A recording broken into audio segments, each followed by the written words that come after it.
Welcome into Closing the Door. Destiny Sanchez here, Matt Venezia, and Zach Sardenik. The Dores fell 11-10 tonight against the Gatemen. What happened in the ninth? Well, I mean, through all the chaos that was going on in this game, and we'll talk about that in just a second, the ninth inning was actually a lot of, confidence going into tomorrow's game against Bourne. A 5-run rally that had the winning run on first base, if you can believe that. If you tuned out early, all that is true. You can look back and watch the game. Christian Martin got himself a nice bloop hit down the line, or got on with a walk, and then it was Keelan who had the base hit that brought in some base runners. But taking advantage of opportunities, 4 consecutive walks that led to a couple pitching changes, and the Dores really fought till the very end, and it was Dore who lined out to the shortstop to end this ball game. But if nothing else, these guys are fighting for opportunities. They're fighting in front of scouts. They're playing summer baseball, and that's motivating. That's enticing. That's what you like to see. But, into this next note we're going to talk about, if you didn't give up 11 and have all those mistakes, this is a different ball game for sure. The Commodores were the better team tonight, but the scoreboard is all that matters, and felling on this effort to 0-1 on the season here on opening day. Yeah, like you said, without those 5 errors, those runs wouldn't have been scored. So it would have been a completely different ball game. The Dores may have come out with a win tonight. So talking about the errors, what happened? Well, you mentioned the mistakes. It was just 3 earned runs given up by the Commodores pitching staff. Top to bottom, I thought they were pretty solid today. Just some untimely errors and some little breaks that didn't go their way. A couple of balls hit on the left side of the infield that ended up leading some runs. Dropped third strike on a wild pitch, and then the next batter with a 3-run homer. Just little momentum things that allowed the Gatemen to build such a big lead. And as much as the Commodores were able to fight back, and I think that's really encouraging, the fight you saw from them, trying to get themselves back into it and never letting themselves fall out of it when there were multiple chances that would have been really easy to do so.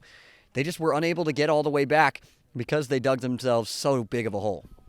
Moving over to the bullpen, there were some positives with Paul. Talk about a little bit about the mound and how they tried to salvage a little bit of this game. Yeah, absolutely. Again, Zach just highlighted that the pitching was actually pretty good, and it started with Michael Ferret getting the start in this ball game. He struck out 4 batters to begin the contest, and then Bivin came after that. But it was really Paul Bonzani that did a tremendous job. He came in, did some work between the 8th and 9th innings, and had himself, I believe, 5 strikeouts, had an immaculate inning to go about it, didn't even know that he got it. He came back in the dugout and was told that he did so, and quite frankly, us on the broadcast didn't even know that it happened either. So, there's certainly a lot of positives, obviously with the offense for sure, but the pitching, more often than not, don't let that 11 run, on the scoreboard fool you. Bonzani was locating everything. He's got a ton of different pitches. His fastball was sitting low 90s, and he was putting it where he wanted. It was really encouraging to see what he did, and I'm excited to see the rest of the staff kind of develop into the roles that they're going to have, because you also got to keep in mind, these guys haven't played together before. Coach Trundy's rolling out just whatever arm he thinks is right for the situation, but different guys will strive in different roles. We'll figure out who the closer will be and middle relief guys, et cetera, et cetera. So I think overall it was a very encouraging game that you can take a lot. I'm telling you, a lot from, and hopefully that'll translate into some success tomorrow against Bourne here at Gov Fuller Field, and Zach's going to tell us a little bit about who that starter is going to be.